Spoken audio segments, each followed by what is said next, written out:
भगवत गीता से पूछोगे परमेश्वर कौन है तो जवाब मिलेगा कि श्री कृष्ण ही परमेश्वर है। और वहाँ आपको संत सूरदास जी, मीराबाई जैसे महान संत मिलेंगे जिन्होंने कृष्ण भक्ति में उस परम तत्व को प्राप्त कर लिया। आप शिव पुराण से पूछोगे कि परमेश्वर कौन है तो जवाब मिलेगा कि शिव ही परम तत्व है। और वहाँ आपको ऋषि मार्कंडेय जैसे महान ऋषि योगी ज्ञानी मिलेंगे जो कि परम शिव भक्त हैं। कुरान कहती है कि खुदा सबसे बड़ा है। और वहाँ आपको फरीद जी जैसे महान सूफी संत मिलेंगे जिन्होंने अल्लाह अल्लाह की धुन से उस परम तत्व को प्राप्त कर लिया। और गुरबानी भी आपको एक ओंकार का उपदेश देती है। तो सवाल है कि इनमें से सही कौन है और गलत कौन है।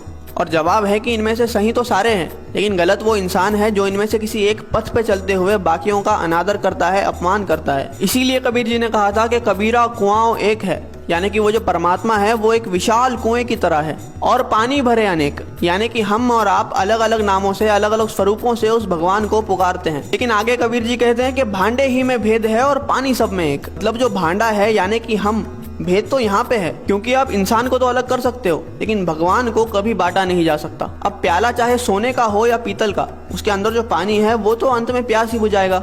लेकिन अगर हम इस बात पे लड़ने लग जाए कि किसका प्याला ज्यादा बेहतर है तो ना हम पानी पी पाएंगे और ना ही अपनी प्यास बुझा पाएंगे। जैसे दुनिया में हर जगह पे अलग अलग भोजन खाया जाता है, लेकिन हम कभी भी किसी और से जाकर इस बात पे तो नहीं लड़ते कि आप हमारी तरह भोजन क्यों नहीं करते, क्योंकि हमें पता है कि चाहे भोजन अलग अलग है लेकिन उसकी भूख और हमारी भूख एक जैसी है।